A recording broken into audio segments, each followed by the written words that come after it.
for your program, and so hopefully Charles will provide information on that. And he's one of the agents that does do a volunteer interview, and he can explain why he does it. May not be for the reasons that you think. So happy to have him on later on this morning.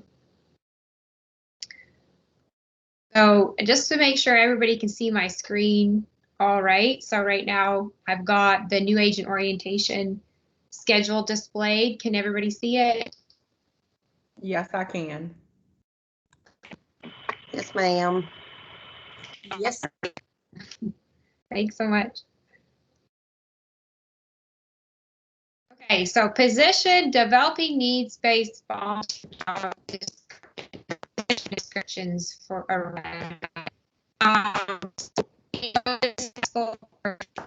staff, its members, and its volunteers.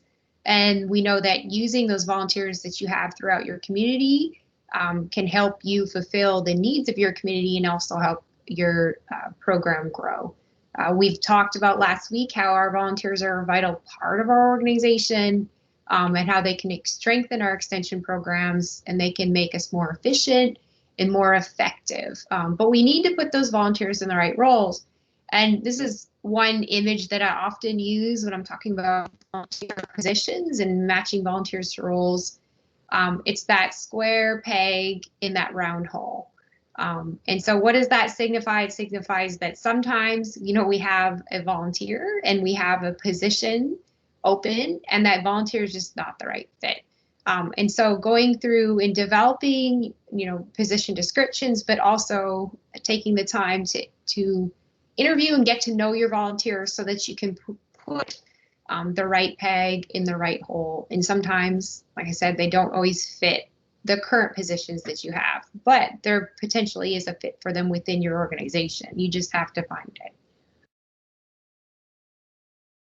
So in generating volunteers, we've got to start with a needs assessment. So who here has recently done a needs assessment or a SWOT analysis for their program? Anybody? Not really.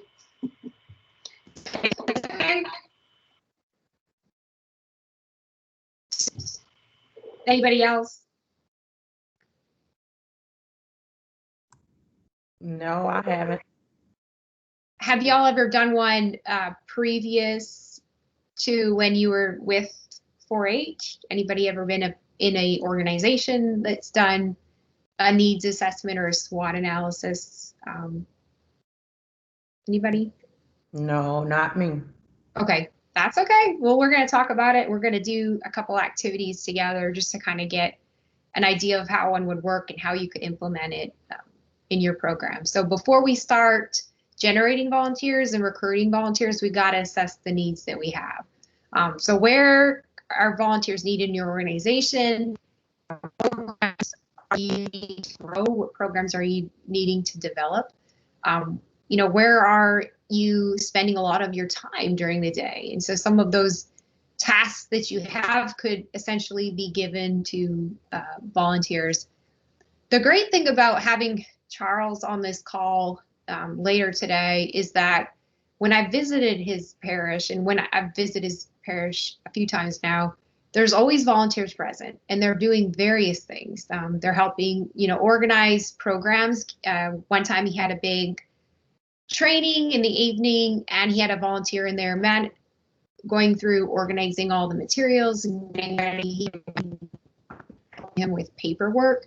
And they seem to know their way around the office really well. That parish in particular does a really good job empowering their leaders. So they see the strengths that their leaders have and they allow them to effectively lead, and they don't get in the way, you know, of their volunteer success as well. And so that's one organization that I think does a really good job in the beginning, assessing their needs, and then taking the time to plan out those specific volunteer roles, and then having those individuals serve greater need over time. And that's one parish that has done that. Obviously, they've had some of the resources to do it as well. Now, after we assess the needs, we work and develop those position descriptions. And so many of you have probably seen the position descriptions. We have numerous available. I think there's actually a file that's been shared recently. It's got over 30 different position descriptions, but we also have a template where you can, develop your own. You're going to want to promote those in various channels. Right now, things are virtual, so it's a little bit harder, but you can definitely put them on your website. You can share them in your newsletters, your social media. You can share them with different community groups within your parish. You can then work on identifying those potential volunteers and then going through that selection and screening process with them as well.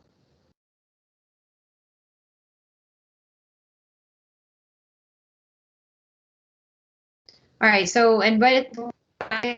before we start that recruitment process, we really need to assess needs. Sometimes we start recruitment without really understanding the needs that we have.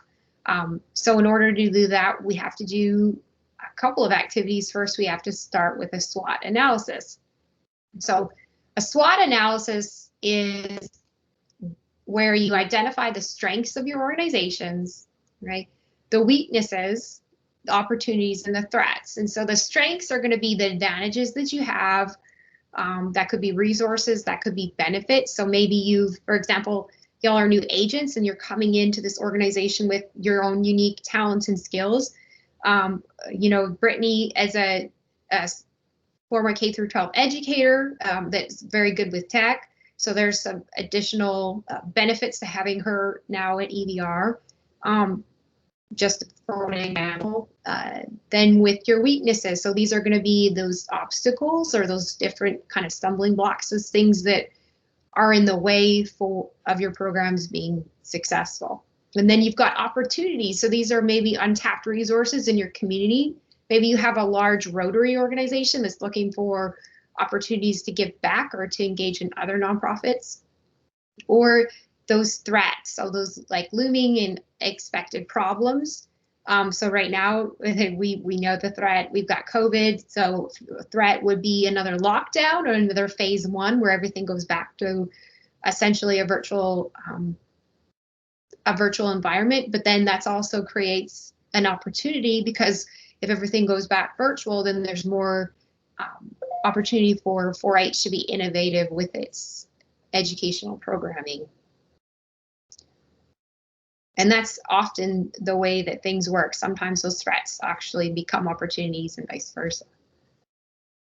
So when we're doing a SWOT, what we're going to do is we're going to talk about what are the strengths, the weaknesses, opportunities, and threats facing the expansion of our 4-H program. All right. So we're going to talk specifically about the 4-H program as a whole. So I've got a really neat little video that I've seen. It's more talking about, he talks about customers versus members. He talks about launching product more than he talks about launching programs. It's the information that he provides is very, very relevant to the situation we're in as well. So the strengths of these are what our organization does well, the qualities that separates us from other youth development programs, internal resources that we have. So maybe that's our skilled, knowledgeable staff, our property, capital. So like maybe we have existing technologies that we can utilize. We have Microsoft Teams, for example. Weaknesses, so this is things that our organization lacks. So maybe right now we're lacking in staff. Maybe we're lacking in volunteer support. Things that other nonprofit or youth development organizations are doing better than us would be a weakness. Any resource limitations we have, that could be funding, that could be material. And then unclear position within the marketplace as well. So if we're kind of unclear, that could be generally a weakness also. Opportunities would be any underserved youth. Maybe there's very few other youth development organizations in our area. maybe there's in their or some non-traditional experiential learning opportunities for youth. And then maybe there's an opportunity for press media coverage for our organization as well. So those are potentially some opportunities that you could document. And threats could be, maybe there's other organizations that are growing a lot larger than we are. Maybe there's a potential for our schools to stop allowing us to enter, or maybe that's currently, we're not in the works of letting 4-H back into the schools. Maybe that's a situation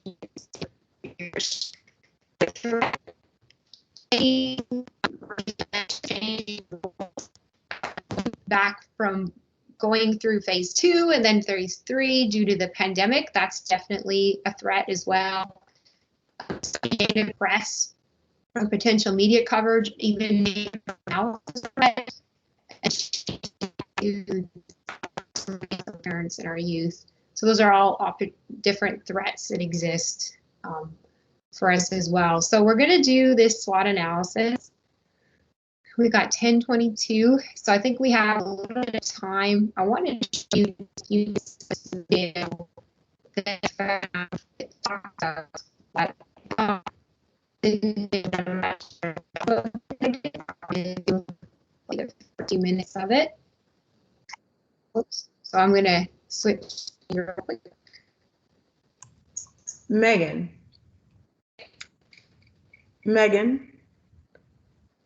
Yes.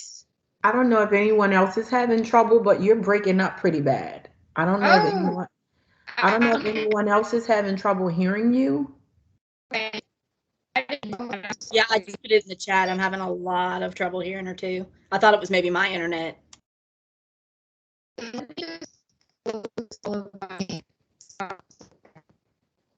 For letting me know.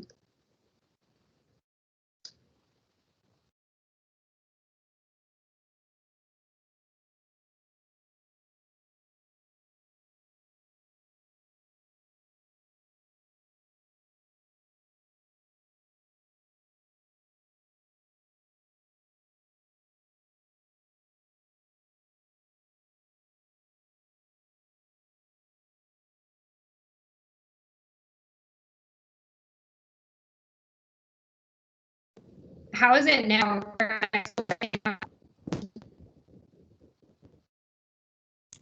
Yeah, you were still breaking up.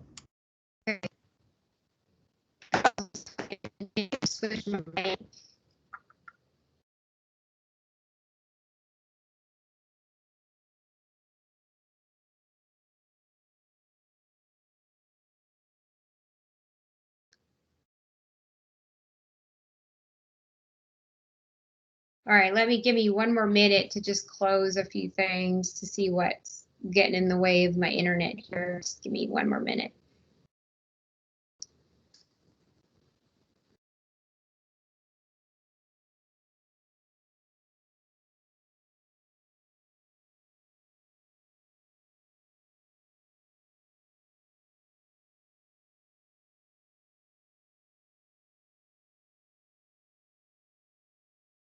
All right, can you all hear me better now?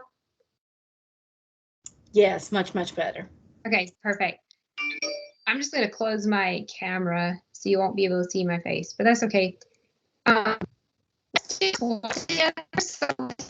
go through some of these strengths, weaknesses, opportunities, and threats that could exist, just to kind of get an idea of how you would do one of these in your parish. Y'all still hear me okay? Yes. Great. All right, so we'll start with the strengths. So what are some things that your 4-H program does well?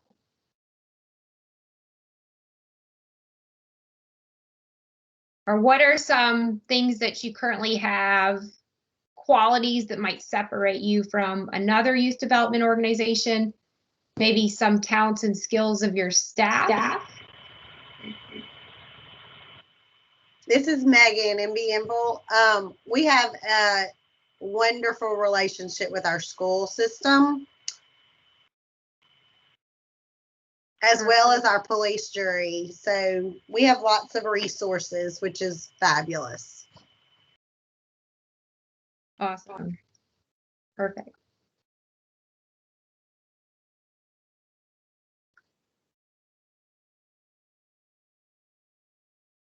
Anybody else?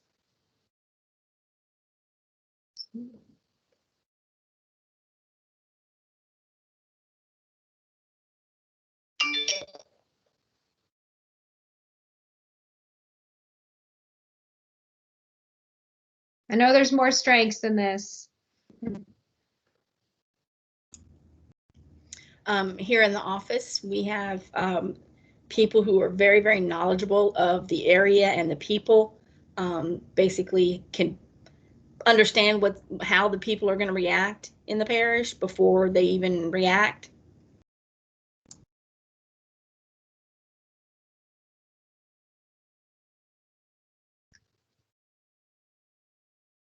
Perfect. I put very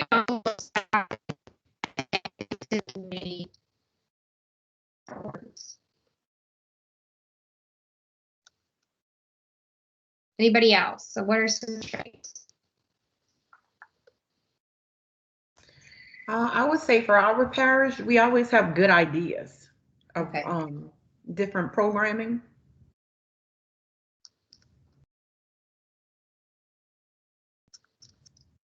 Great ideas, innovative staff.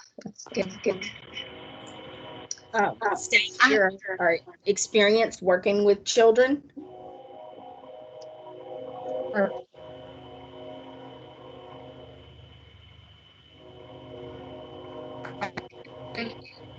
I have some amazing leaders in my school, in a few of my schools, that have really taken off and ran with the fact that I can't come in. They're still doing things and they're still being very active and encouraging my 4-Hers to be active as well. So some amazing school leaders. Perfect. All right, anything else under strengths?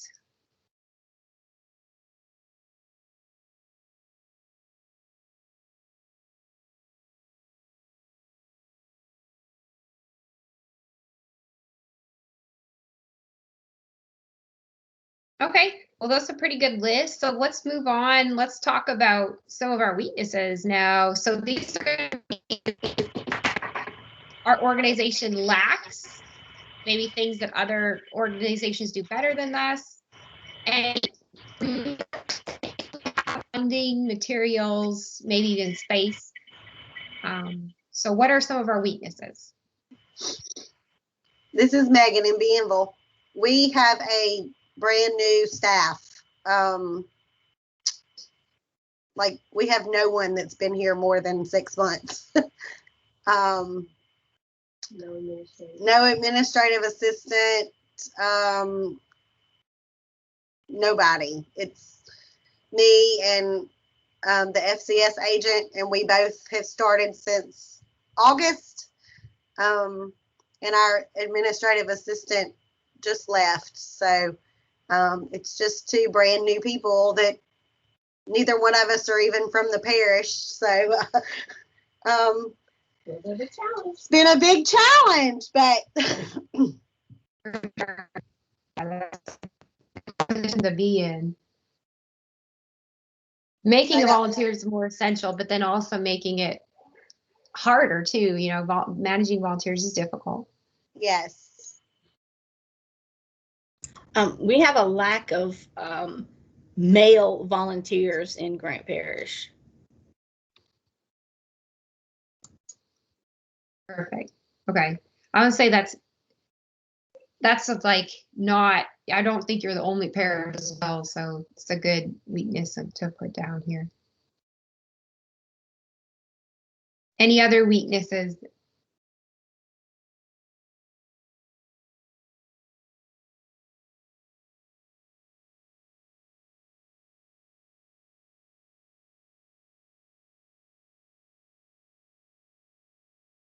Anything else? Got 3. I guess I would say for my parish, with the youth, lack of participation. Is that now during the COVID or just previously as well? Well, I started last year, the month before COVID in February. So of course COVID has had an impact on them, but from what I can see, I think it was previously too. Okay.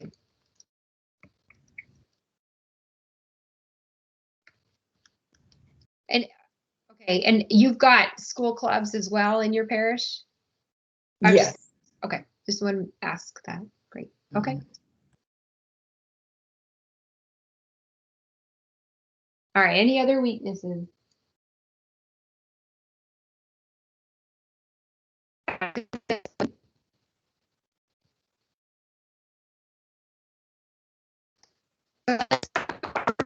Now, so these are going to be maybe underserved populations of youth. Maybe there's schools that we haven't been into, but we know are looking for some mentors. They were in a parish where there's very few opportunities for youth. That's an opportunity for us as well. Maybe there's an emerging need like STEM or technology literacy or something in your area. So what are some of the potential opportunities? Maybe you got some civic clubs that are looking to get involved, a very active PTO, that you haven't reached out to yet. So these are opportunities that you would like to tap into. Could tap into, I guess.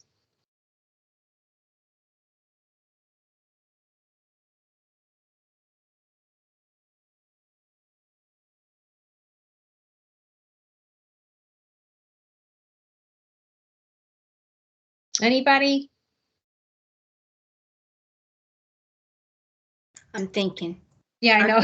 Right. I was thinking too, Megan. I know you have to keep in mind that it's COVID. So in Arlene's parish, like we're back to phase one. So opportunity is slim to none. So, and I see that the way you said that, opportunities slim to none on phase one. So you could also see that, so you could see that as a threat, right? Phase one is a threat, or you could see that as an opportunity. So there's like phase one means no in-person programming, but phase one also means that your youth are not going to be able to participate in a lot of their extracurriculars as well. So that does technically create an opportunity if you can be, innovative in some way. So does that make sense? Right. It does make sense. And But it's harder. I guess some of the opportunities we've already addressed, like a virtual club, some small group in persons. So I mean, you could put that as an opportunity because we've already thought of that and we're already have that in place. Small workshops, because even though you're in phase one, you still always have some youth and parents that is okay with their kids coming out in small group. Yes. And I just added because you just said like we've done some virtual clubs. We have the ability to do small group in person. So you just gave an opportunity when you said that because you have existing COVID guidelines for programs and volunteers. So that's actually an opportunity. Not all organizations may have that.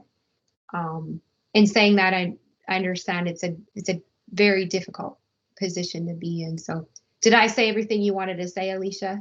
Or did I miss something? I think you got it all. Great. So, Megan, this is Megan. Miss Karen Martin is here in my office, and we were just talking, and we were talking about like 4-HU last year. In our region, we saw a lot of kids participate that probably would not have participated in 4-HU because they didn't want to go to Baton Rouge, but they would participate because it was on, it was virtual. So maybe this is an opportunity to reach some children that we might not have reached before now. I totally agree. So it's an interesting that you say that, like we were able to reach youth that weren't able to travel or participate in 4-HU. And then on the flip side, we also had some that were not able to participate because of inability of tech. But in saying that, we need to make sure we understand that we grew participation in some areas through that innovative programming. So I think I just said what you just said and didn't contribute anything new. Sorry. I think you did good. All right, any other opportunities that exist?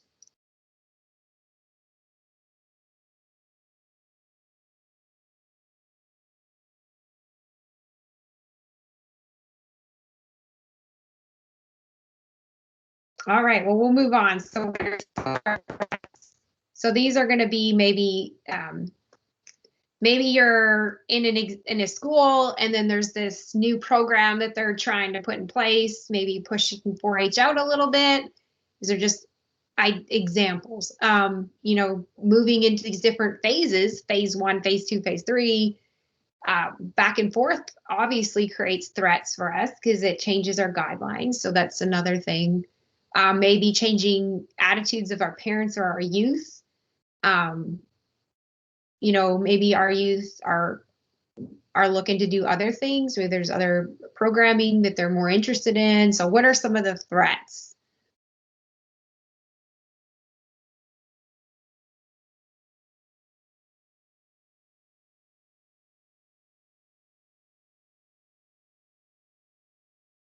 So I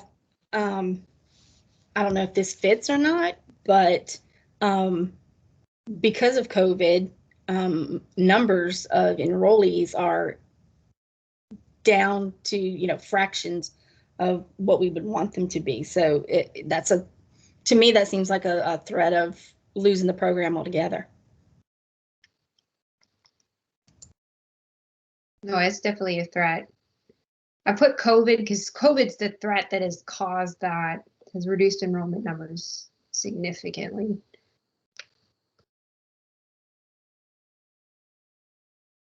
I'll say in some areas, in most areas probably. Perfect. Okay, any other threats that we want to address here? Well, I think you already put COVID, and the threat I'm thinking about is due to COVID. I know an opportunity was virtual clubs, but because the kids are doing school virtual, they're kind of burned out on virtual. They prefer to do in person. I'm going to call that virtual burnout. You're going to call that what? Virtual burnout. Oh, okay. I think it's a thing. I don't know what the exact terminology is, but that burnout on virtual programs, it's real. It's a good point. It is, because even with my own kids, my daughter was like, I'm tired of being on a computer. I just want to see them in person. It's just different. I think that our kids are also just tired. You're good. I think that our kids are also just tired of the lack of interaction that they get to have. Like they miss that.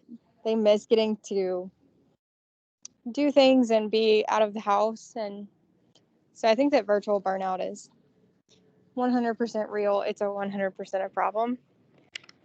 And engaging them in virtual things is hard because they just miss normalcy, I guess.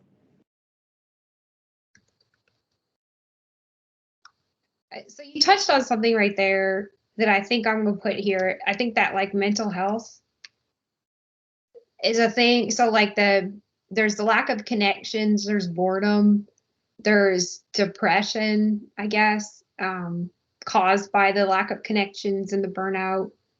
So I put mental health also there. Brittany, I hope that is okay.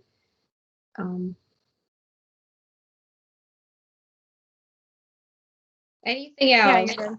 Okay. Anything else that y'all further?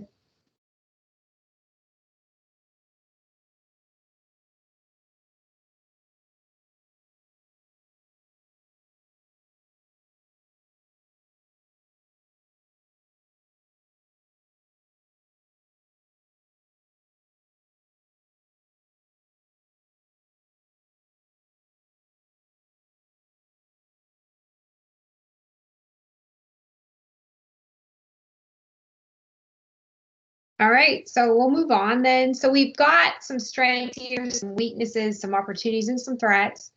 So looking at these, can you start to see some strengths, weaknesses, opportunities, and threats that you've addressed? So what do you see when you look at this? So I'll just say what I see. I've seen lack of male volunteers. Right? I've seen lack of participation. Those stick out to me. I see virtual clubs.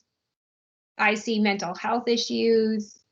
I see lack of connections, interactions. So I'm thinking, well, what if I created a position for a male leader, okay, that was, and a community collaborator, right? So somebody that was well connected in the community, looking for a male role as well.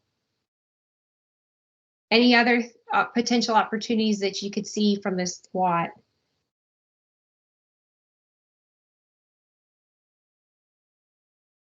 One organization said that they lack an administrative assistant, so we could have potentially an office volunteer, somebody that kind of help with those, maybe is knowledgeable about the 4-H program that can help with those, paperwork, some of those additional tasks that are needed within the office.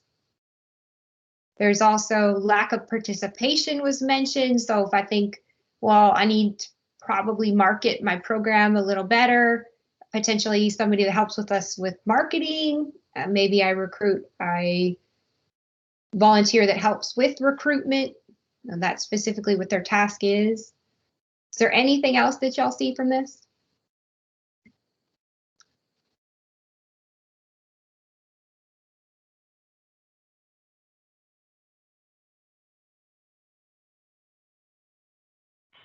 No, I think that summed it up pretty well. Maybe somebody that's knowledgeable about youth mental health might be helpful too, just so that we're, maybe we're incorporating some additional activities into our virtual programs that makes, addresses some of those issues that might exist. So that could be maybe some of the skills that you're looking for when you're writing your position description. So just some things to think about.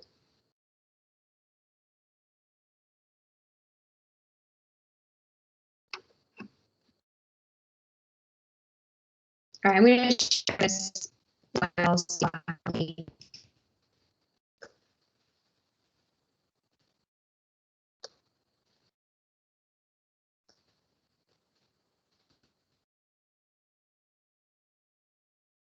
All right, so let's go back now. We've got about 15 minutes left on my day. So I believe that we have in one of our sections, we're going to show you more of the position descriptions that are available.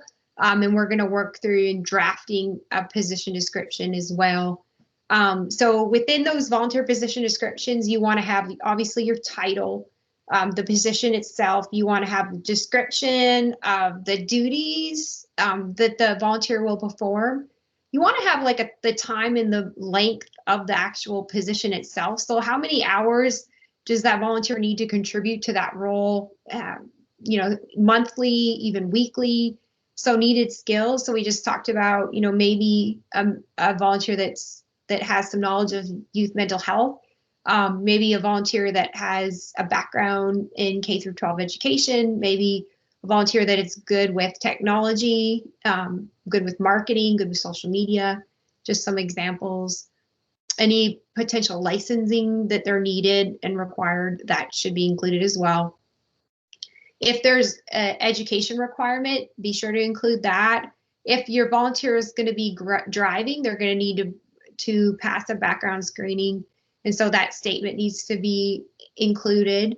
Also, our volunteers, if they're working directly with youth, as you know, they need to have a background screen performed upon their onboarding process. So that should also be included. And you can use some of the material off our website just to put that in your position description. The process for the supervisor feedback, you know, how that's going to work. Maybe you have like a quarterly feedback session with your volunteer where they're providing you with information and you're providing them with feedback on their performance as well. Also including that contact information for who's going to be the person over that role. And this one we forget to do when we get to the very end, how to apply and how to express interest. So you're going to deal with volunteers that are ready to serve. They know about the organization. They're, you know, you have a relationship with them. You have a position. They know how to apply. They're going to reach out to you. But then you have volunteers that are interested in serving, but they're not quite ready and they need more information. And so you want to make sure that you, within these position descriptions, have clear language that says how to apply or express interest, so that those volunteers that are ready to serve or maybe need more info, they both have a place to go. All right, so the next thing we do is we're going to do a quick activity for the next kind of 10 minutes or so. As we work through creating these position descriptions in future weeks, we're going to brainstorm some of the activities that we need our volunteers to perform. So what I'm going to give you is I'm going to give you a Google Jamboard that you're going to use like as a sticky note board. And each of your sticky notes you're going to put up on your Jamboard. So these are specific tasks that you need to be done in your office or within your program. So this may be programs that need to be run. This may be, you know, generating a newsletter. This may be writing posts for social media. This may be, you know, specific activities or clubs that currently lack a leader. So you brainstorm all of the tasks that need to be done. And then once you've done that, we're going to work through identifying which of those tasks cannot be completed by volunteers. And then you get to cluster those remaining tasks into similar duties. This will kind of help us in future weeks as we create these position descriptions. So the first thing we're going to do is we're going to brainstorm current needs and the tasks that need to be done. So I have a link that I'm going to share in the chat. I can pull it up. For everybody.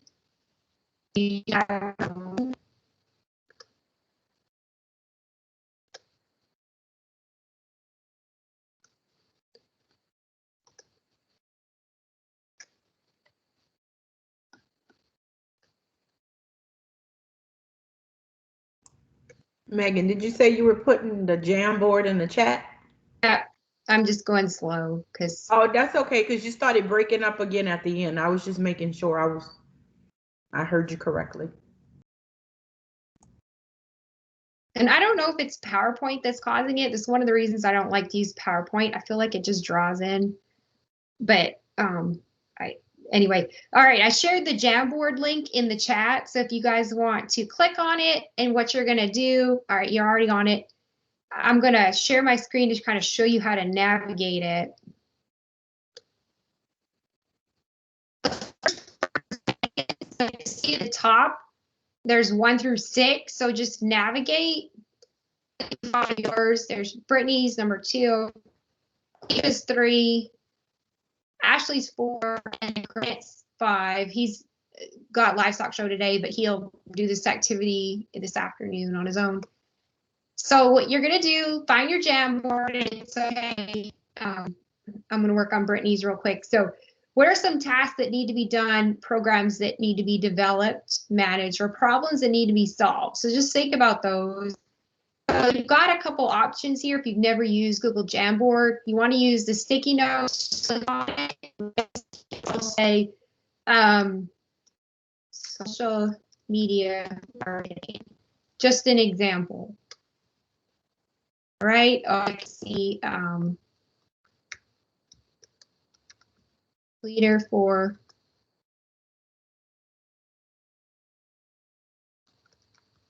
and I know this because I'm talking to Rochelle about something the other day.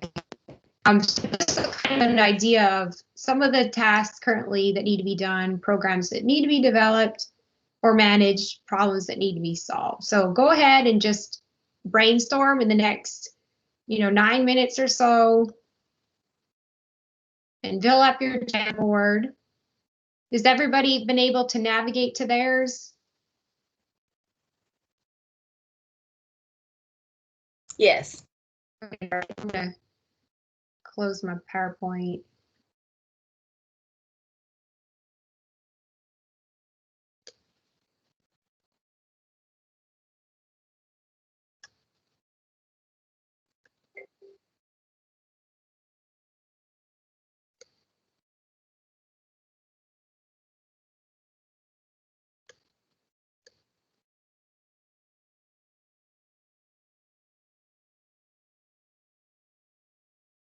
All right, I only see 3 people on. Is there somebody that's having trouble navigating it?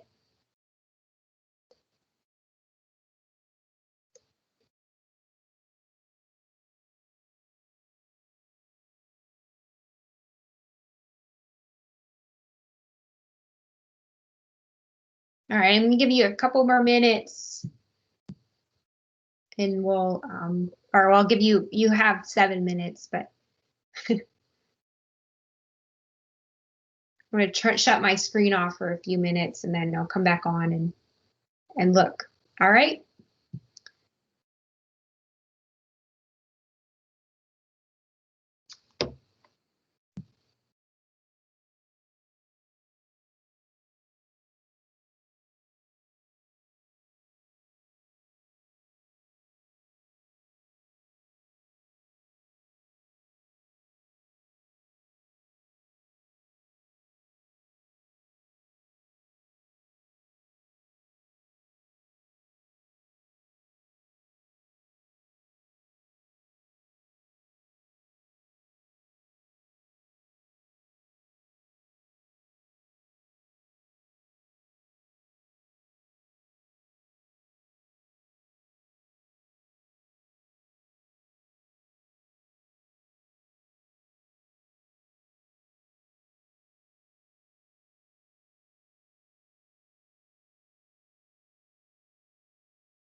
Thank you, Ashley. So everybody, if you need to use the restroom or grab a cup of coffee real quick or whatnot, you got about 5 minutes. I know some of you are working on your boards still, which is fantastic. But if you need to do that real quick, go ahead and do that as well. The boards are looking really good, so you've got some material going.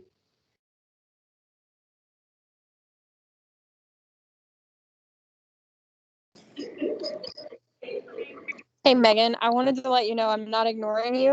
I'm judging entries for a demo day, so I'm not ignoring you. Okay. Looks really good, Ashley. Alicia. He's still working on hers. Megan's got nice. I heard it measure.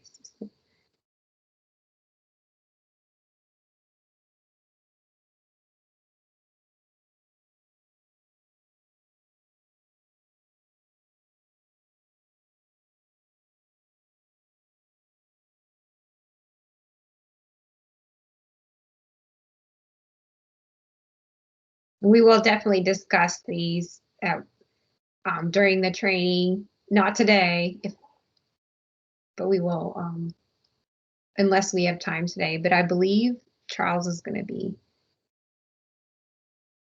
most of the remaining time. So this is good.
All right, Charles, are you ready?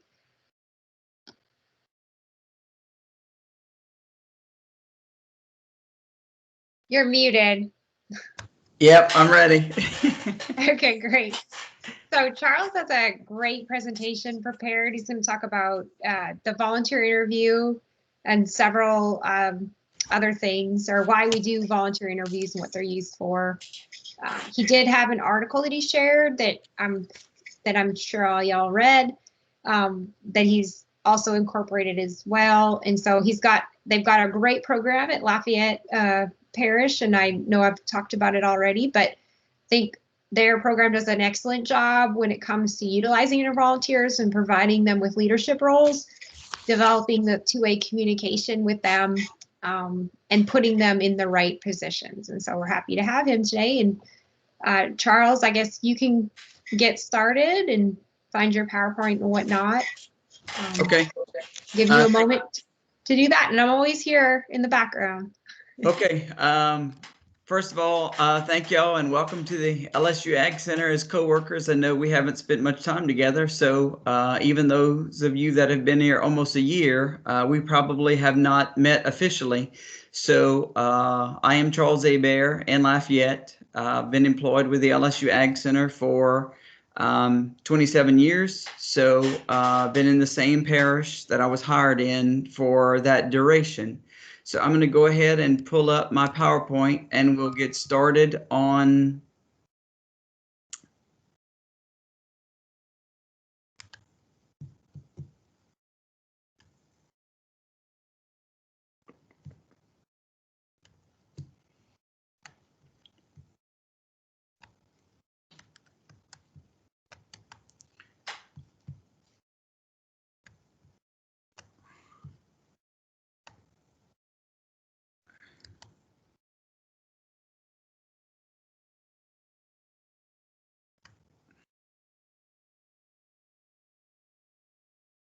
Okay, can y'all see my screen? Yes. Okay, thank y'all. It's difficult working from one monitor, so not what I'm used to, but we're going to make it work. So anyway, wanted to share with you some information about volunteer interviews as well as some of our experience with volunteer interviews. So hopefully you can utilize some of what we share with you today in your own programs.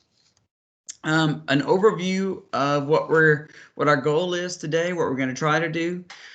First of all, we all have to know where do we want to go? But to get where we want to go, think of where are you today? And so all of us are actually at a different location. Some of you talked about, situations in your parish office, your new staff. So really, we're talking about what is the biggest issue you're having? What's your biggest fire? And you work on that one first. And sometimes there are multiple, but we need to start from where we are. And then, because there's a whole lot of volunteer issues that could consume you if you're not careful when you get started. So just continue to be motivated and move forward, and your program will do the same.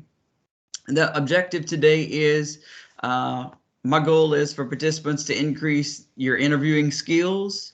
And then the plan is we're going to go through an overview of the interview experience.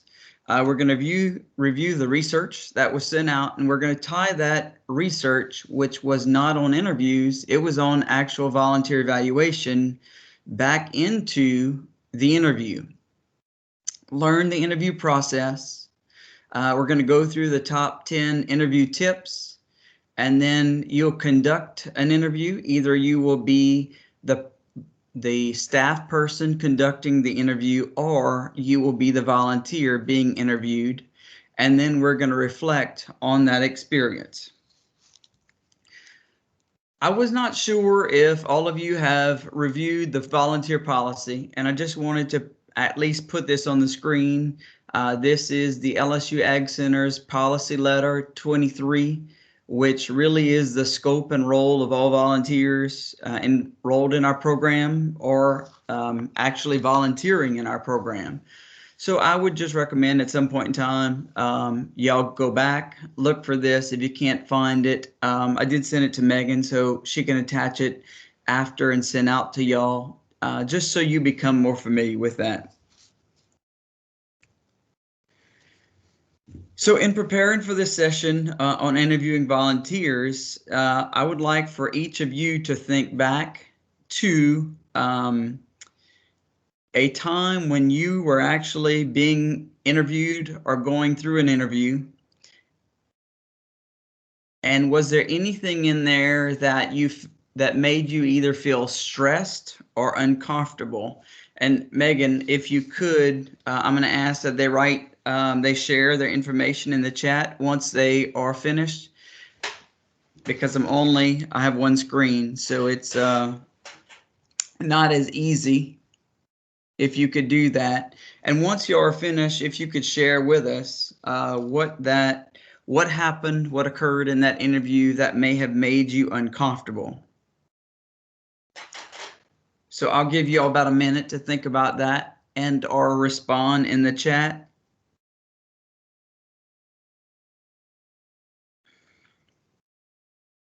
Got a few people typing. Okay, that's great.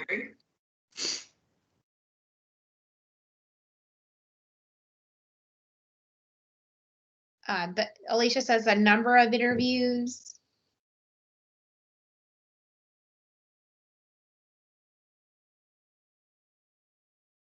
The number of interviewers. I read that wrong.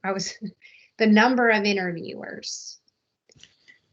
That's definitely an added stress when there's several in the room. Yes, definitely.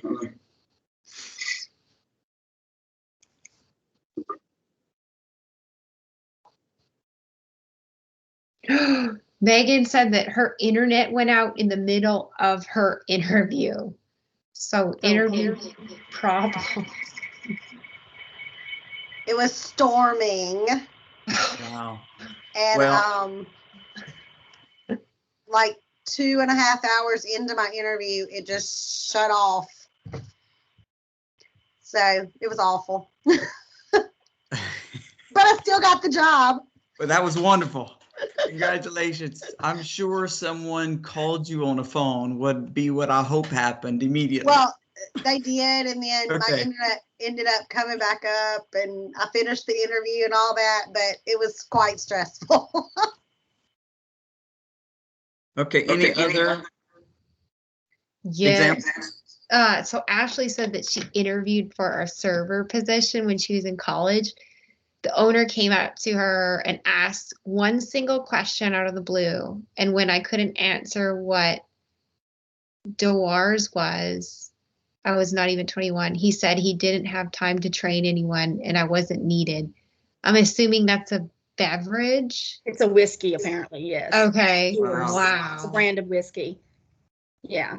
But that's okay because his place burned down like 3 months later and I was cool.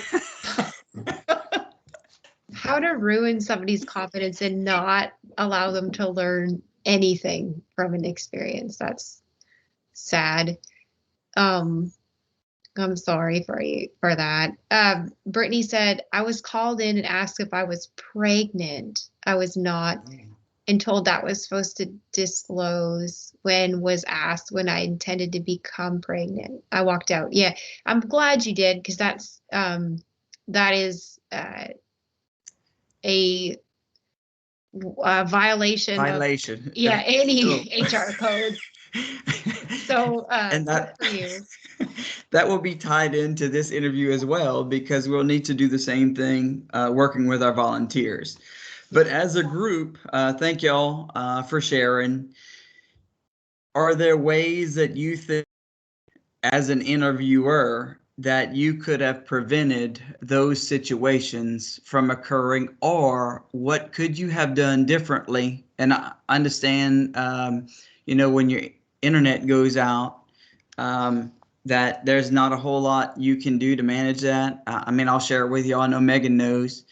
We lost internet at my office like 15 minutes before this presentation started with Megan. So I ended up, I told her I was going home to get on the internet to make sure I would have access and be able to get on, even though I only have one screen, which is not my preference, but at least I'm able to join y'all and be on and present today. So sometimes it's a lesser of evils and we just have to make choices and move forward. So I guess what have y'all, for each of you that have responded, what could you have done differently, if anything, in your situation?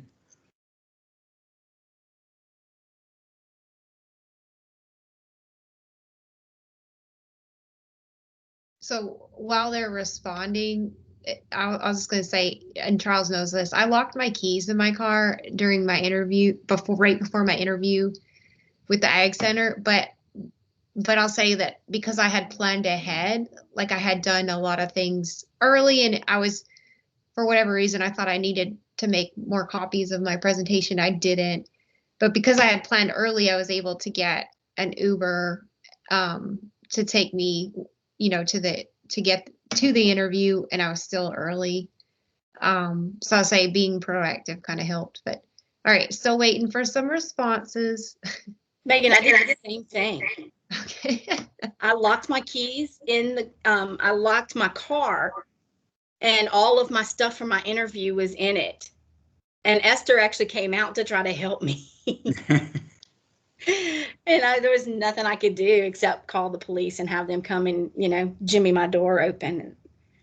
It was awful, but it must have worked. So here I am.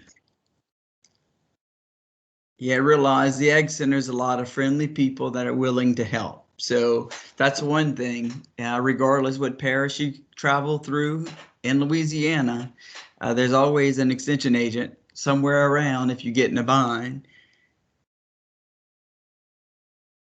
Anyone else want to share? You got a couple people type in. Okay, that's fine.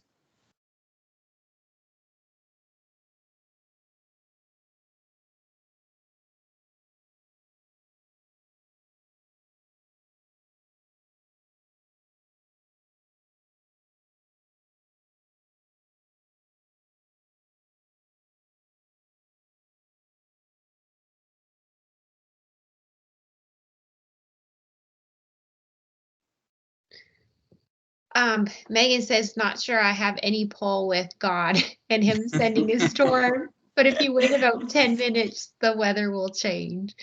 Yeah, exactly. Yeah. Good old Louisiana weather.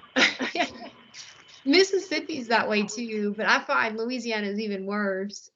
Mississippi. Well, I mean, we had 4 inches of snow at my house on Monday, and today I have a t-shirt on, so whatever. Yeah. Oh, that's great. Nothing else in the chat for you, Charles, but Okay, well, no problem. We're going to go ahead and move on, but thank y'all.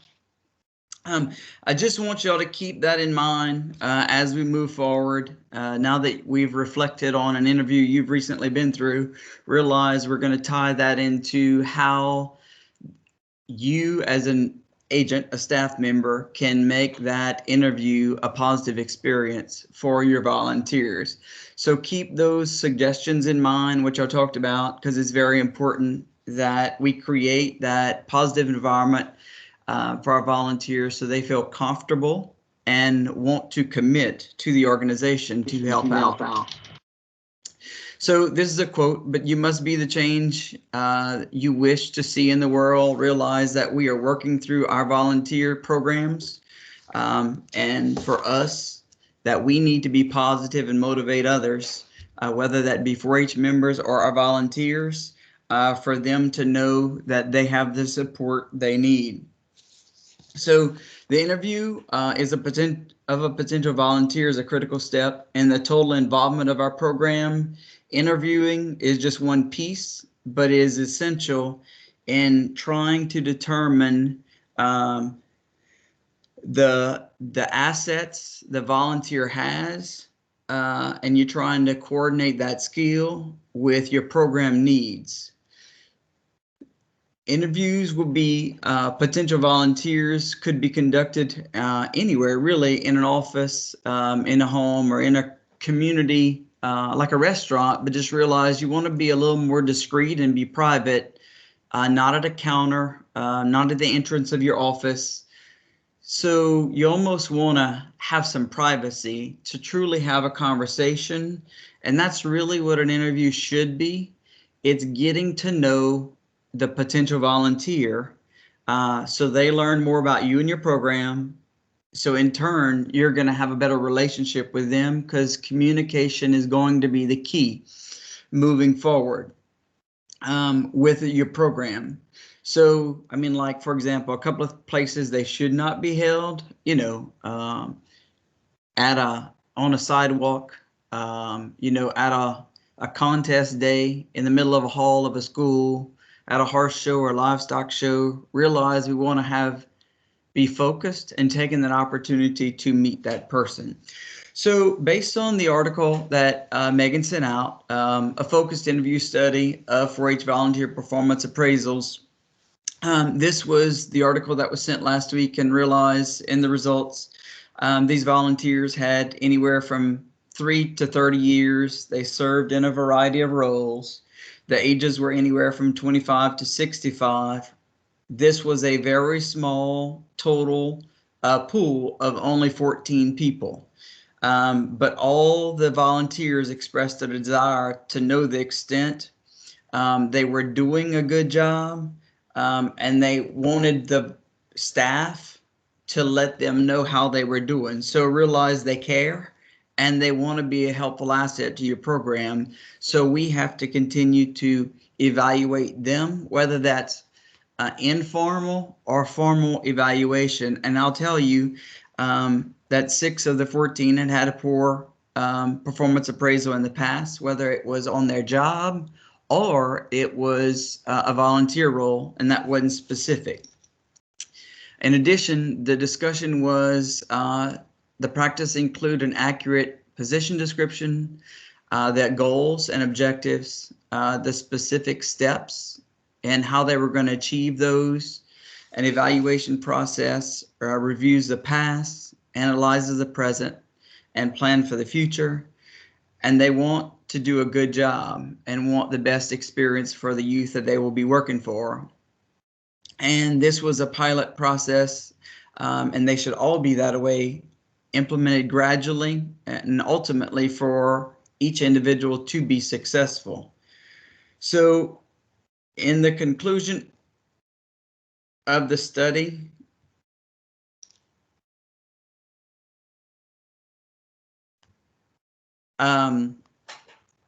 they are all involved in developing the process, the criteria, and setting the goals themselves, working with the staff. They want to know the purpose of the review, and then to give them time to prepare and giving them the purpose, review face-to-face and provide some written documentation. So these are all very important steps. And so even with this study, this was a research, this was very formal performance appraisal of a volunteer. I think there's a purpose for it, but realize in most cases, if you set your volunteers up for success, most cases you're not going to need as formal of an evaluation as this, but I think this does tie in specifically to your interview and how you prepare for your interview based on the conclusions in this study. So a couple of things for you to prepare for the interview. Think of the pre-interview. We as the staff need to be as prepared as possible. So you as an individual are going to go through and you're going to think through what's the potential? What could happen? What kind of questions could the volunteer ask you? And so when we say create a plan or a schedule, go through and develop. How are you going to introduce yourselves? How are you going to tell them something about the background of the organization? How are we going to tie in 4-H and what 4-H has to offer?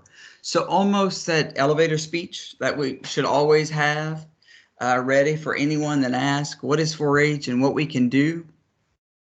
That's all part of that pre-interview plan, not only for a volunteer, if you're interviewing another staff person or administrative coordinator and you're part of that team, you should prepare for this whole interview in advance so that everyone knows what's going to happen before it actually happens, those people that are on the team. Prepare to respond to potential questions. So as I mentioned, try to think about as many questions as you can that they may ask. And it's okay if we don't have the answers to everything, we can find out. But try to think through as many questions as possible. Have supporting material. And today I have some extra pieces with us that we're going to talk about as supporting material when we go through the interview. So at least if they ask more questions, we're going to send them home with a packet of information. And the interview we're going to go through today, you're actually going to be locating or looking for, pursuing a volunteer for 4-H camp. So as part of that, I would have camp job descriptions available, the roles and responsibilities that are available to volunteers at camp. You would give them the description of the educational tracks, because remember, we're going to have to place them. I would have a copy of the camp schedule, and then we actually asked the volunteer to rank all of the tracks, both educational tracks and rec tracks, because we're going to have to place them somewhere at camp, and then I would provide them with the menus for the week of camp.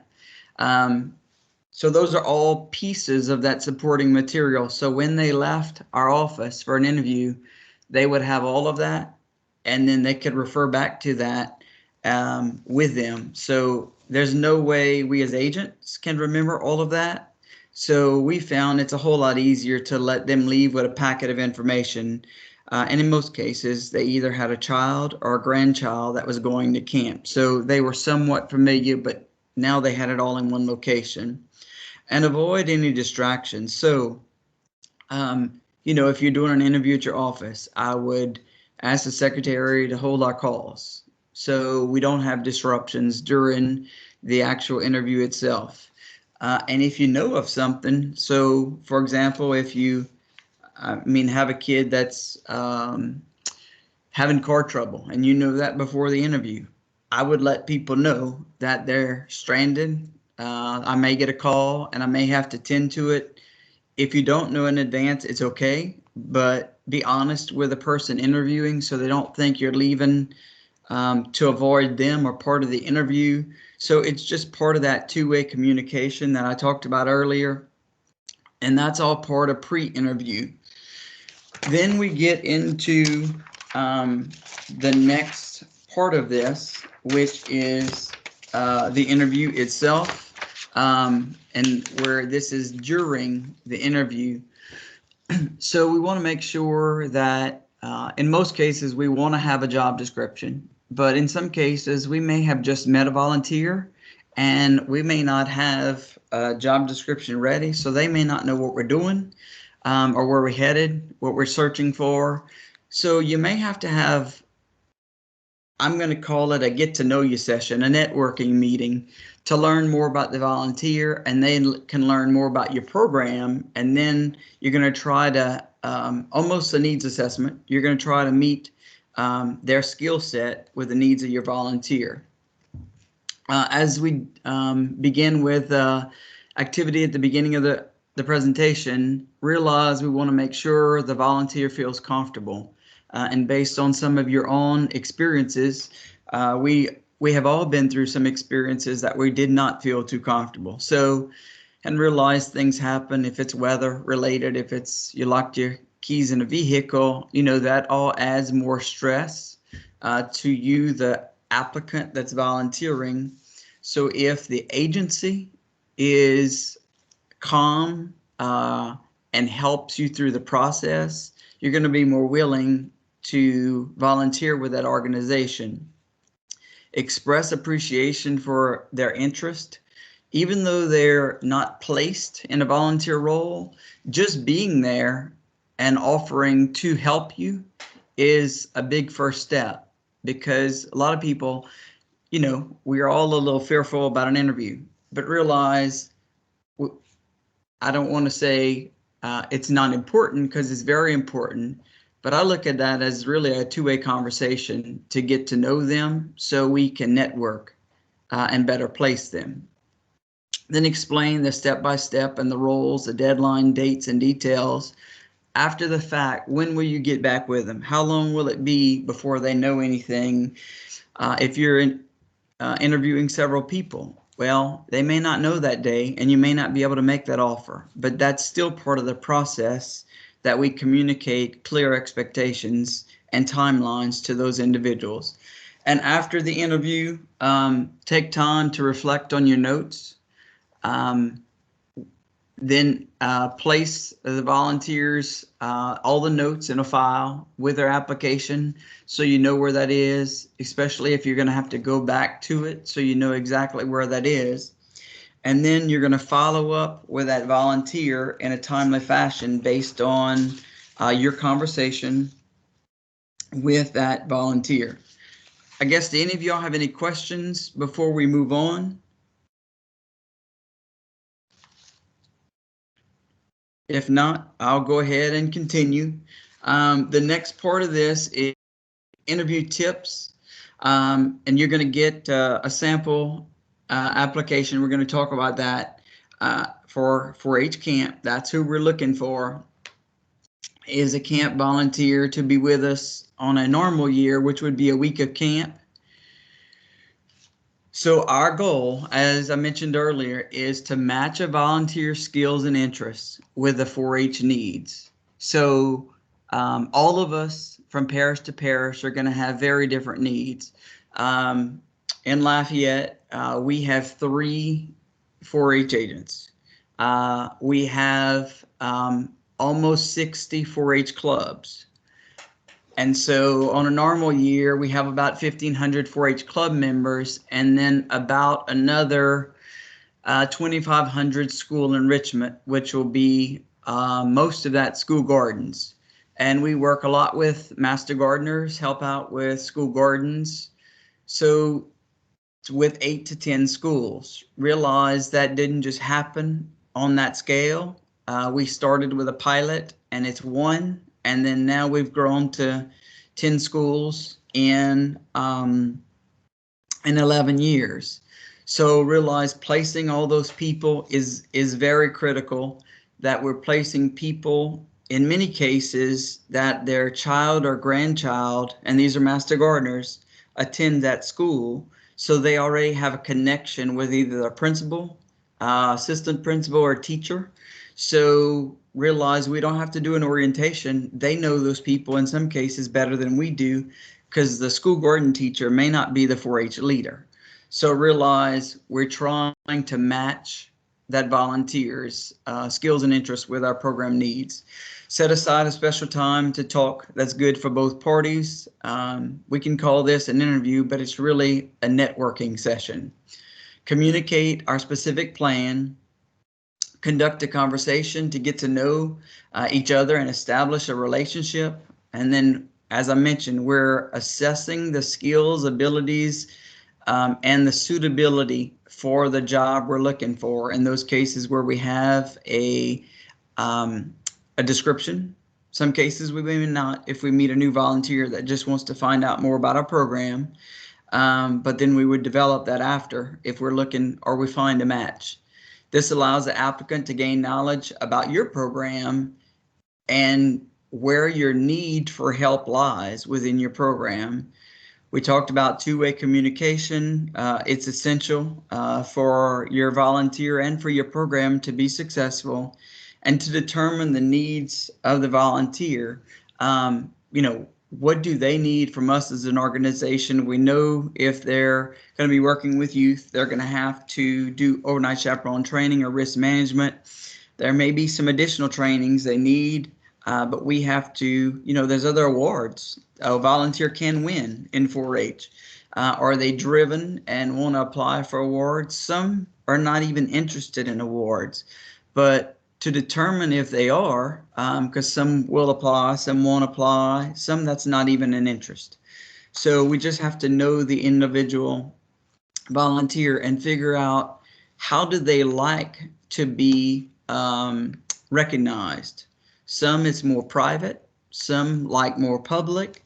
So in the whole interview process and building that relationship, that's how you're going to determine the preferences of this volunteer. On the application, they list their birthday. Well, if you just send them a special note or a text on their birthday, realize you are building that relationship, that network within that volunteer and your organization, or even a personal relationship realize that volunteer is going to go back into the community and talk about how wonderful the staff is at the LSU Ag Center 4-H office and how great great of an experience they have had volunteering and giving back. So the next part of this is we're going to talk about the top 10 list of interview tips. And I'm going to go through here. And we're going to go through, first of all, I talked about, we need to introduce ourselves and others in the interview. So realize some of you mentioned earlier you were kind of intimidated by a large group. But if we set the stage, and hopefully it's not a whole lot of people in your interview, but a few if you're interviewing a volunteer, and what we're going to do is let them tell a little bit about themselves at the beginning, them being the actual volunteer. We talked about earlier, try to prevent any interruptions from any other staff, or just having someone else there if it's the phone to answer the phone, or you may just have to go off site to do that if you can't prevent those interruptions, because we want to focus our attention on the volunteer. Talk briefly about the volunteer's application, noting items of interest.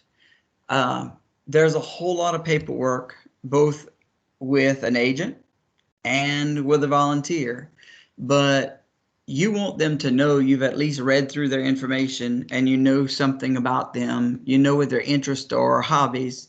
If they've been in 4-H previously, then you're going to know how many years and maybe what parish they were in, but at least have some conversation starters with that volunteer from their application. Set the structure. We talked about the plan earlier. Having some kind of schedule for the whole interview, how it will flow, and then ask for permission to take notes. I've never had anyone tell me no, but if they do, there's no way I can remember, especially if you're interviewing multiple people. There's no way you can remember everything. So we're going to need to take notes to trigger my memory in positive situations, and maybe that are not as positive or a little uncomfortable if something comes up during the interview. And ask open-ended questions and utilize conversation style. So avoid invading individuals' privacy and keep on track. Realize we're going to have to ask if you're volunteering if 5 people are volunteering for the same position, we have to stick to the exact same questions, at least the primary questions. If there's what we call a carry-on, that they kind of leave something kind of hanging or open the door for another question, that's different. But we have to make sure we're asking the exact same questions to all volunteers, at least from a starting point. And we want to stay focused on the task at hand. So 6 is be an animated listener. A lot of time in Extension, we do a lot of talking. As Extension agents, we also need to do a lot of listening to be able to assess the needs of our program. This is another opportunity for you to determine the skill set of that volunteer, because we want to make sure we place them in the best situation for both that volunteer, the youth, and our program. Be aware of nonverbal communication, both your own and the volunteers. So the staff member, we can cause people to be stressed if we are not calm. If we're causing interruptions, etc. So, and the volunteer can do the same thing. So we want to make sure we're as attentive to both formal communication and nonverbal communication, because it will change the tone of the actual interview. Avoid leading questions use the paraphrasing technique to get clarification, as I mentioned earlier, and avoid silences. So none of us like silences, and you may have to clarify something in an interview. But if there's just silence, especially now that we are doing more employee interviews through Teams and other methods. So realize there's sometimes a delay. You understand some of that, but realize we want to keep that to a minimum because that just adds to stress, especially for the applicant. Summarize at the end of the volunteer, let the volunteer know what to expect, what are the options, and negotiate the job particulars if that is appropriate. So sometimes the position they've interviewed for may not be the best fit that you, the staff member, think. So sometimes it's okay if we think we need to navigate them to another position within the organization, either during the interview or at least talk about it, or following the interview. If the match is made, plan the next steps to ensure, if unsure about the position, you can always ask for references, and some of them should be on their application to help you make that best decision possible to place this volunteer with youth in your program. And lastly, you should avoid certain questions that fall in the category of protection characteristics. And this is what Megan talked about earlier, EEO. I mean, for example, none of those type questions that do with race, religion, national origin, disability, gender can be asked during an interview. It's just like our program. I mean, we're open to all, and an interview would be exactly the same.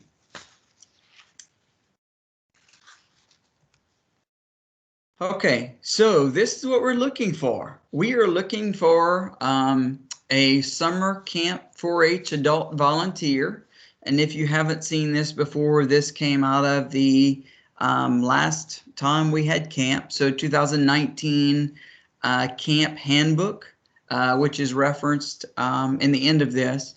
But it goes through a very detailed description on what's a title, the appropriate time required, the location, the general purpose, and specific roles. And then it goes into qualifications, benefits, salary. We need to make sure they're aware that this is an unsalaried position. And then who will be the person supervising them. And in that case, it would be you, the 4-H agent, because they're directly working directly through you with your youth, and then they would sign this form. I guess any questions that y'all have? Because we're getting ready to go through an actual interview, and y'all will all get to experience an interview. Okay, so what we're going to do is you're going to go through an exercise. Megan has selected a couple of you to be the staff person. And then if you haven't been contacted, because the staff person has the questions, the other person would play the role of the volunteer. And so we're going to give y'all about 5 or 6 minutes. You won't have time to go through all the questions, but at least it'll give you an opportunity to experience an interview. And what I would like to do is have both sides take notes. The staff person that's asking the questions, take notes on the answers of the volunteer, and then the volunteer, I want you to kind of reflect on your experience during the actual interview, and then we're going to come back after and go through some reflection questions on your experience. So I guess, do y'all have any questions before we break up into Small groups. Charles, how long are you wanting this activity to go? I said about 6 minutes, so I don't think they'll have time to finish the questions, but it should give them a good opportunity to at least go through, almost half or at least a third of the questions. And so the questions I sent to Brittany and Megan, are you guys still okay? Can you all lead the question? Yes, ma'am. All right, what about Brittany? Yes, ma'am. Okay, great. I'm trying to finish up demo day. Yeah, but I'm still here. Okay, all right. So I'm gonna break you guys into groups, and then so the timer should have 6 minutes, and I'll try to give you a warning. So just give me a second to get the tech going here.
Hey, Charles. Yes. It won't allow me to split the participants, so I'm going to do it a different way real quick. Hope that's all right. Okay, sure. All right.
All right, room 1, I'm going to share in the chat a link, and that's going to be Brittany and Ashley.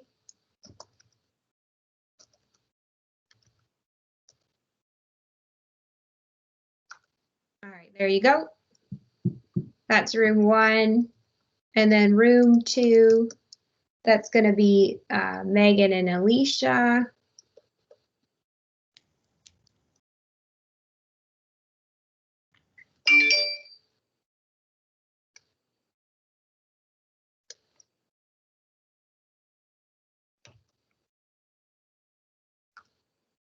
There you go. All right, so you have 6 minutes and I'll call you back in 6 minutes.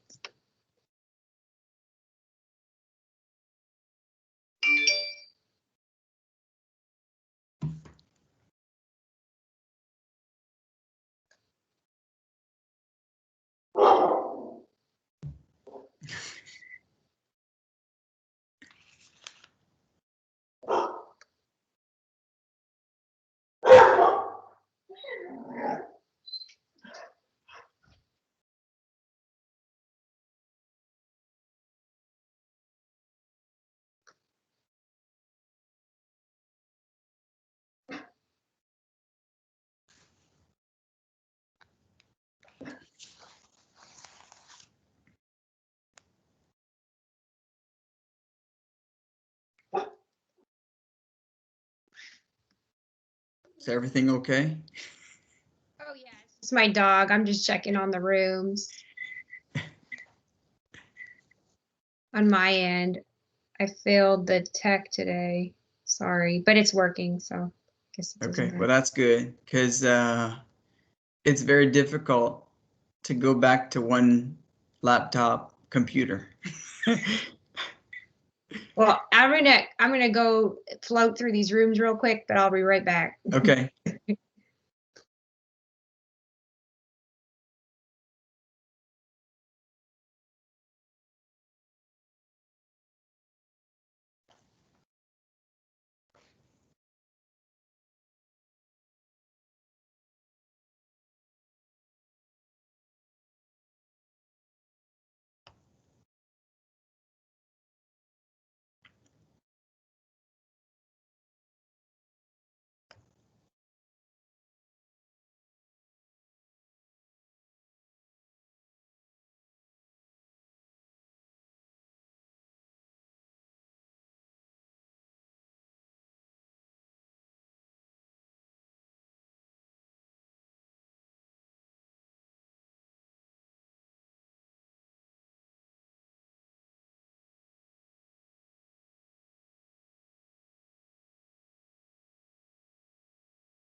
Seems like everybody's doing okay.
Megan? Hey, Hey.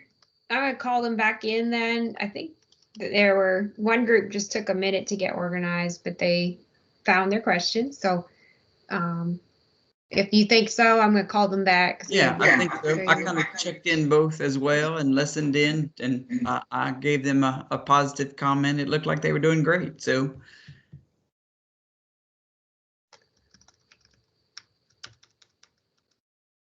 All right, I'm gonna call them back in.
I think everybody's here. okay, welcome back. Hopefully this was a positive experience for both the staff person playing that role as well as the volunteer. And then we're going to go through some questions.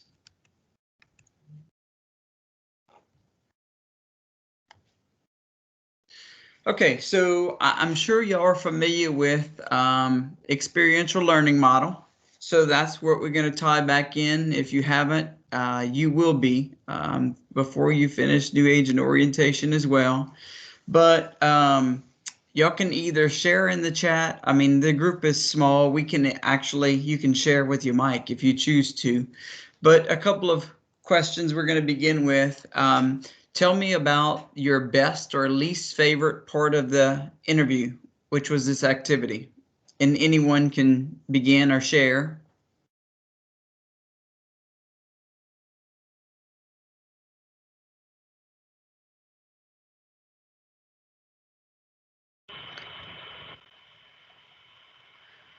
Can you repeat the question? I said, tell me about your best or least favorite part of this interview. And then tell us what role did you play? This is Alicia. My best part of it was only one person interviewing. I was the interviewee. Megan interviewed me. Okay. Another good thing I like, she was very pleasant. Okay, so her demeanor was very calm. Yes. Excellent. Megan, do you want to share? I know you were on the opposite end, but just your experience, either whether it be a great one or an unpleasant one. I was on the opposite end, and it was very pleasant.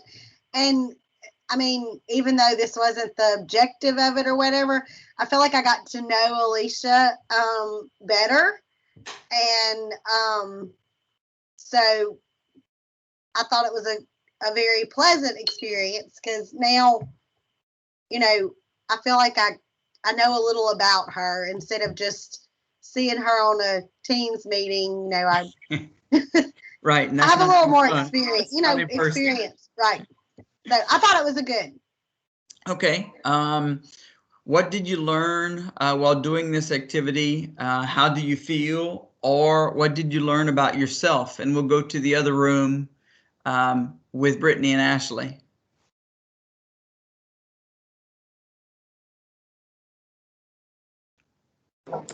Hey, so this is Brittany. I was the interviewee, and I really enjoyed the fact that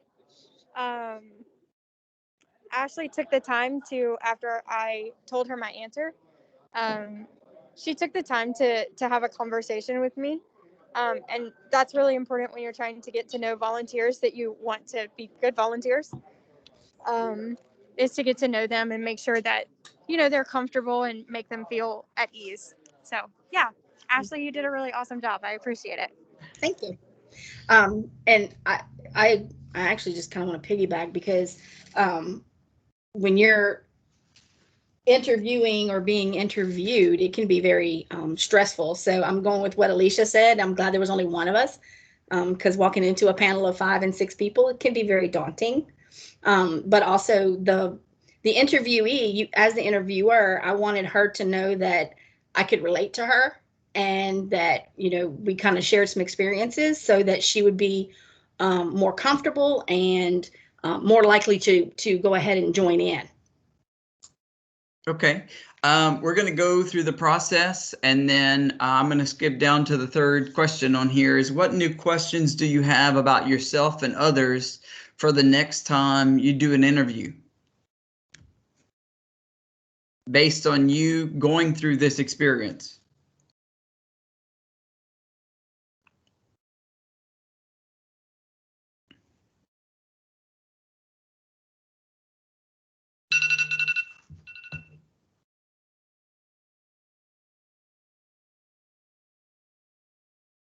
Is that Megan's typing?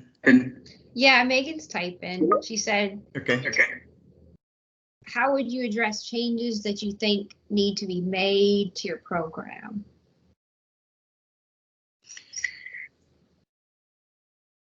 When you talk to changes to your program, you talking, for example, you're trying to, for example, if you need a marketing person, so to help you market and recruit 4-H club members, and you could do this, some of this through advisory, and if I'm headed in the wrong direction, just let me know. But through advisory or your leaders at schools, key parents, so have them work with you to through meetings to try to recruit people, and or some of them may have the skill set that you're looking for.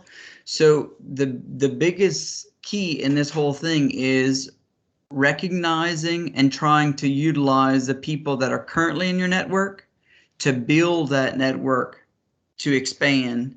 And then the second part of that is communication, as often as possible. And if you can do what we call personal communication, so it's not like a group, you're building that relationship with those individuals, but each of your needs and your programs will be totally different. So we need to decide what works best for you. You know, we're very fortunate. We have stability in our program. I mean, I've been here 27 years, but some of our new agents, and we have 2 new agents that have been here 2.5 years.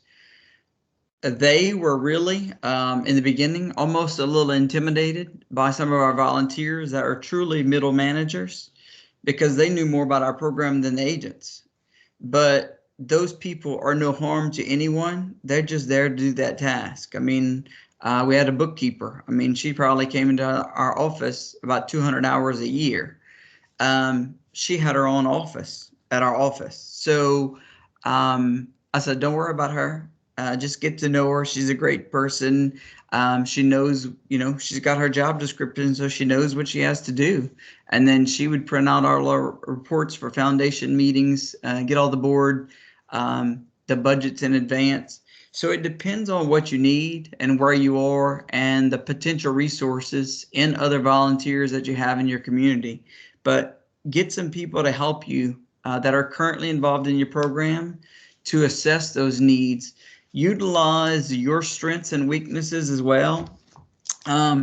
Megan talked about the SWOT analysis earlier, but realize the staff, we need to figure out your strengths and weaknesses, because if there are specific areas of your program that we're not able to fulfill that obligation, then we need to look for key leaders, volunteers that can fill those roles.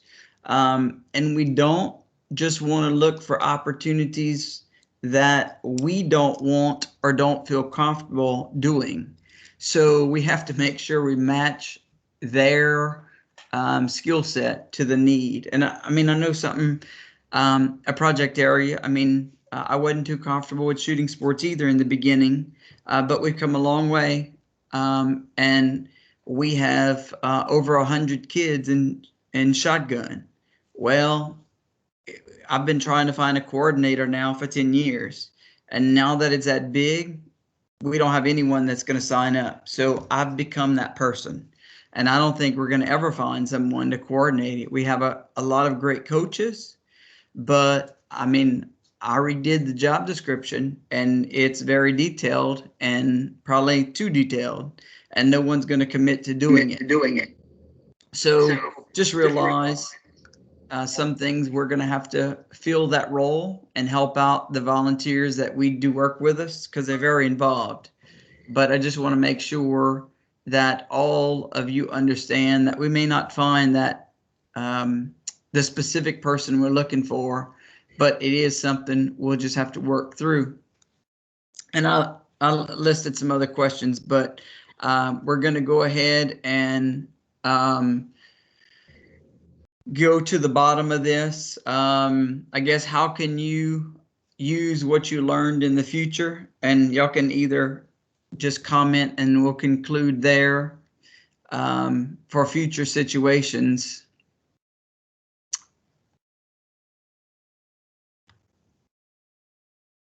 And this is just a quote. And then this is the references that I used. And if any of you have this in your office, I don't know if Megan's talked about this.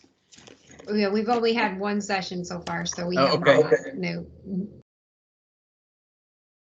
Show them it's taxi. So Yeah, I'm switching back over to my video.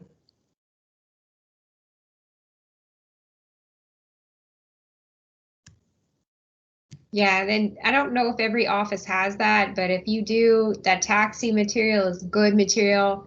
You might think it's dated. It's still relevant. It's still good. So dig it out, use it. It's very relevant. So, and I know we went a few minutes over today, but I'll be sure to give you guys that time back next week. I put together how to prepare for next week. It's the same as the previous week. Before I go over that, Charles, do you have any other closing remarks or anything? No, I just want to thank y'all. If you have any questions, feel free to reach out to me in Lafayette, Ag Center, phone or email. I'm willing to help y'all with anything you have. So good luck. Thanks, Charles. And we appreciate you sharing your expertise with us today and for that activity as well. That was fun. So for next week, I'm going to send that recap email to draft the next section of your volunteer management plan. Make sure to complete the reflection on the reading as well as the training, and work on your plan when you submit that electronic reflection. And the reading link's going to be in the recap email that I'll send after the call today. So thank you so much, Charles, and thank y'all for being an engaging group. Like I said, sorry we went a little bit over, but I will give you that time back next week, and look forward to future discussions on volunteer development. Thank y'all. Thanks. Y'all have a good week. You too. Y'all too. Lots of thanks in the chat, Charles, if you hadn't seen them. Yeah, I just pulled it up. So now that I close the PowerPoint.